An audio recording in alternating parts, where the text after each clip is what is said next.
जैन साहब सबसे पहले बताएं कौन सा स्टॉक आज आपने चुना है और फिर बताइएगा कि क्यों। बहुत ही आज जो स्टॉक है वो थोड़ा अलग टाइप का स्टॉक है Anil ji, very much unlike me. मैं मतलब कभी भी ऐसे स्टॉक कभी रेकमेंड, मतलब 27,000 करोड़ की कंपनी को रेकमेंड कर रहा हूं। जनरली देखिए बातचीत करने में और ऐसे नॉर्मल कोई पिक मांग रहे हो तब तो दे दे, ठीक है, बट आज मैंने दिया है Oracle financial services software limited, OFSSS।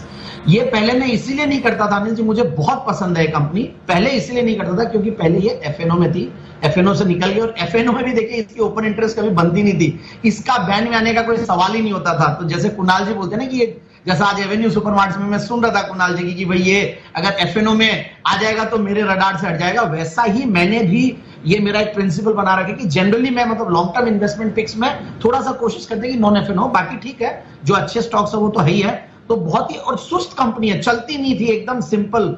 बढ़िया बात क्या है अनिल जी, आज जो ये माहौल बना लॉकडाउन के बाद और जिस तरीके से हाइपर कनेक्टिविटी इन फाइनेंशियल सर्विसेज, और इसकी आप जो पंचलाइन है, मैं इसका वेबसाइट देख रहा था, शेपिंग फाइनेंशियल सर्विसेज फ्यूचर, मतलब ये कहने का मतलब बेटर फाइनेंशियल सर्विसेज वर्ल्ड में देने के लिए कंपनी जानी जाती है और टेक्नोलॉजी ट्रेंड्स बनाती है company, hyper scale connectivity, cloud adoption, chatbots, machine learning, internet of things, ये जो नई जो टर्मिनोलॉजी है, digitalization in financial services, BFSI में बहुत जबरदस्त यूसेज होता है।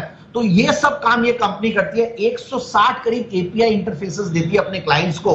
और अब आ जाते हैं अपन फंडामेंटल्स पे, तो मुझे जो सबसे बढ़िया लगता है इसके फंडामेंटल्स बहुत सस्ते हैं, 16 के P मल्टीपल पे एक बहुत ही बढ़िया फैंटास्टिक वेल एस्टेब्लिश्ड अगर MNC मिलती है, और हमारे कई जो मिड कैप IT स्टॉक्स है इंडिया के जो इंडियन प्रोमोटेड है वो भी 20-20, 22-22, 25 के मल्टीपल पे चलते हैं, तो मुझे यहां पे बहुत, और ओरेकल कोई छोटा मोटा नाम नहीं है, बहुत बड़ा नाम है। Return on capital employed 40, return on equity करीब 25-26, डिविडेंड यील्ड FD से भी ज्यादा रिटर्न है, शायद आजकल FD 5-5.5% देता है, इसका डिविडेंड यील्ड है 5.89%, which is fantastic. Profit growth पिछले कई सालों में 4-5-6% से ग्रो करती थी, बट इस बार ये 15% की कैगर से ग्रो की है कंपनी।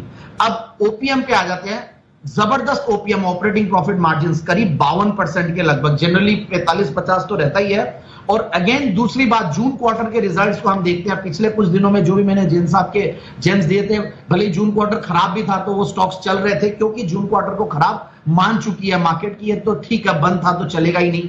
बट इस बार जो ये कंपनी है, ये हाईएस्ट एवर क्वार्टरली प्रॉफिट्स दिए जून में ही, 1565 करोड़ का, और 4,923 करोड़ के सामने, यानी कि जबरदस्त OPM ये कंपनी की है। 480 crore, sorry 1565 crore annual profit और 1337 करोड़ का टॉप लाइन था, उसके सामने 480 करोड़ की बॉटम लाइन, जो कि मुझे बहुत इंप्रेसिव लगता है। और इन सबको मैं देखता हूं, और जो डिविडेंड यील्ड है, जो डिजिटल ट्रांसफॉर्मेशन के ऊपर काम होगा, और जो वैल्यूएशंस है, इन सबको देखता हूं तो ये स्टॉक बहुत बढ़िया करेगा। और ये स्टॉक में, क्योंकि मुझे जो पिछले दिनों में एक एक्सपीरियंस आया कि कोई भी स्टॉक देते हैं अनिल जी 400, 500, 1000, 1500, 2000, 4000 करोड़ तक की कंपनियां, वो या तो बायर पैक हो जाती है या फिर वो 10-15% ऊपर खुलते हैं, तो लोगों को मौका नहीं मिलता है। ये मैंने जानबूझ के एकदम सुस्त और बोरिंग, और जो लोग लेके परेशान होंगे, मेरा निवेदन है, लॉन्ग टर्म इन्वेस्टमेंट करना है, ट्रेडिंग करना है तो प्लीज मत लीजिएगा, लॉन्ग टर्म के लिए लेना है ये स्टॉक को। जेम्स का मतलब है लॉन्ग टर्म थोड़ा रखना पड़ता है, और ये 4000 का टारगेट, यानी कि 3950 का टारगेट, 3950 से लेकर 4000 का टारगेट है आने वाले 6 से 9 महीने के लिए। मुझे स्टॉक बहुत बढ़िया लगा।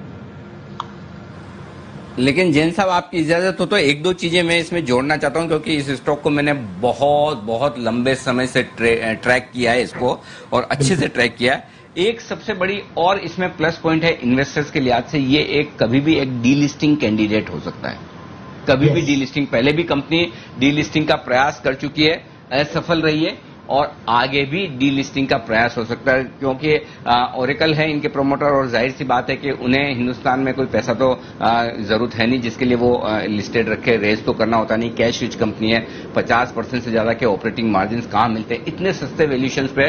तो पहली चीज ये है कि ये एक बड़ा डीलिस्टिंग कैंडिडेट हो सकता है, तो ये एक बहुत बड़ा पॉजिटिव है। और दूसरा, डिविडेंड यील्ड जो आप कह रहे थे, इनफैक्ट अभी जो डिविडेंड दिया इस कंपनी ने वो दिया 300 रुपए, तो वो लगभग 9-10% के आसपास का डिविडेंड डील हो जाता है, 10%, 180 रुपए इंटरिम डिविडेंड और 120 रुपए, 300 रुपए का डिविडेंड और डीलिस्टिंग कैंडिडेट। तो जैन साहब ये 2 पॉइंट में और आपकी शान में और बिल्कुल। OFSS की शान में जोड़ना चाहता हूं, अगर आप स्वीकार करें तो। नहीं, बिल्कुल बहुत सही कहा। देखिए, डीलिस्टिंग तो जहां एमएनसीज आ जाती है और 73-74% प्रोमोटर्स की स्टेक है, बाकी एफआईआईज और डीआईआईज रिटेल में सिर्फ 7% की स्टेक, तो डीलिस्टिंग तो मतलब हो भी सकता है ये बिल्कुल। और एफएनओ से निकल गया, कैश मार्केट में है तो सुर्खियों में भी नहीं रहता है, बहुत ही शांति वाला स्टॉक। और बहुत बढ़िया आपने बोला, 180 रुपया का एक डिविडेंड इन्होंने दिया और 120 का 300 रुपया। So overall dividend yield is excellent. मतलब वो सब चीजों को देखता हूं तो, और बिल्कुल आंख नीच के लेने वाला स्टॉक है। मैं इस चीज की गारंटी जनरली इतने बढ़ चढ़ के स्टॉक्स के लिए नहीं बोलती। एक मैंने आयन एक्सचेंज के लिए बोला था, कई बार मैं वीएसटी इंडस्ट्रीज के लिए बोलता हूं। बहुत कम कंपनी आती है जिनके लिए खुल के एकदम दिल खोल के बोलने की इच्छा होती है, और वो ओरेकल।